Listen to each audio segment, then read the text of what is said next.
మనిషి ఏకాకిగా బతకలేడు. అతడు సంఘజీవి. తన కుటుంబంలోనే తల్లిదండ్రులు, ఆలుబిడ్డలు, అన్నదమ్ములు, అక్కాచెల్లెళ్ళు మొదలైన వారితో కలిసి మెలిసి జీవించాలి. ఇక ఇరుగు పొరుగుల వారు, గ్రామంలోని వారును. వ్యవసాయమో వ్యాపారమో చేసేవారైతే ఆయా రంగాల వ్యక్తులందరితోనో మెలకువతో వ్యవహరించాలి. అధ్యాపకుడు విద్యార్థులతో, వైద్యుడు రోగులతో, యజమాని భృత్యులతో, నాయకుడు ప్రజలతో కలిసిమెలిసి నడుచుకోవాలి. ఇందరూ ఏకమతులు కావాలని లేదు. ఒకరి ధోరణి రెండో వారికి నచ్చదు. కొన్ని ధోరణులు సర్దుకుపోదగినవి ఉంటాయి, కొన్ని ధోరణులు సర్దుకుపోగలిగేట్టుండవు. అదిగో అక్కడే వస్తుంది.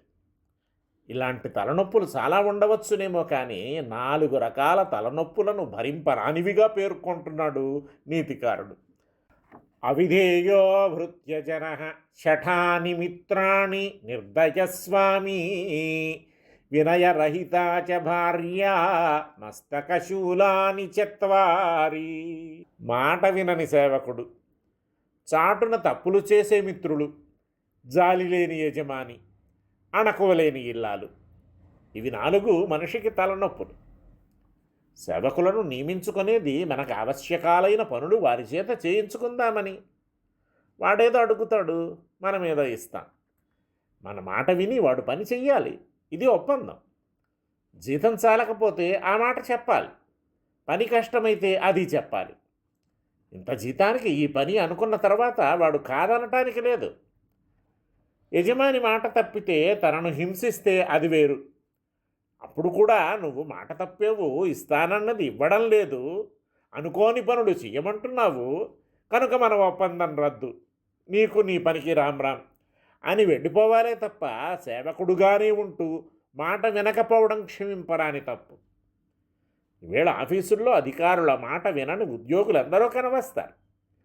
వీరువారు అనకుండా అంతటా వ్యాపించింది అవిధేయతా వ్యాధి. దారిన పోయేవారి విధేయతలతో మనకు పని లేదు. భృత్యుడు మటుకు అవిధేయుడైతే నిజంగానే భరించేవాడికి భరించరాని తలనొప్పి. ఇక మిత్రులు అన్నాం, కానీ ఎట్లాంటి మిత్రులో చెప్పలేదు కదూ. వీళ్ళు వట్టి చెట్టులు. నీతో మైత్రి నటిస్తూనే ఉంటారు, చాటుగా మాటుగా నీకే గోతులు తవ్వుతారు. శత్రువుకు భయపడనక్కరలేదు.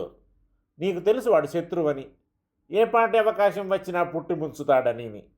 అంచేత నీ జాగ్రత్తలో నువ్వు ఉంటావు. వీళ్ళల్లా కాదే, మిత్రులుగా ఉంటున్నారు. నీ వారందరి దగ్గర వారు నీ మిత్రులుగా చలామణి అవుతున్నారు. వారు నీ మంచి చేసేవారు అని ఓ ప్రచారం, ఎలా కాదనటం వాళ్ళని.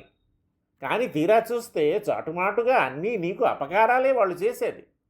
ఇలాంటి మిత్రునితో పెద్ద తలనొప్పి. అసలు నౌకరీ చేయడమే చాలా కష్టం.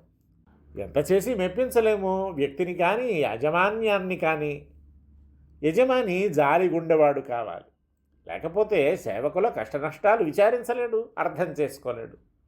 నువ్వు డబ్బిస్తున్నావు, అందుకు తగ్గ ప్రతిఫలం నువ్వు ఆశించవచ్చు, తప్పులేదు. కానీ ఆ ప్రతిఫలం రాబట్టుకోవడంలో మరీ రాక్షసంగా క్రూరంగా ప్రవర్తించకూడదు.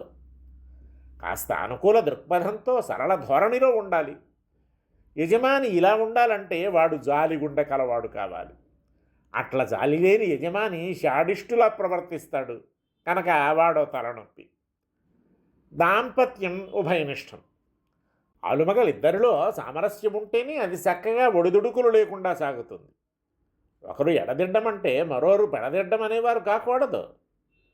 గృహ నిర్వహణంలో పెత్తనం ఇల్లాలిదే అయినా ఆర్జనపరుడు భర్త కనుక ఎక్కడెక్కడో తిరిగి వచ్చేవాడిని అణకువతో అనునయించేది భార్య.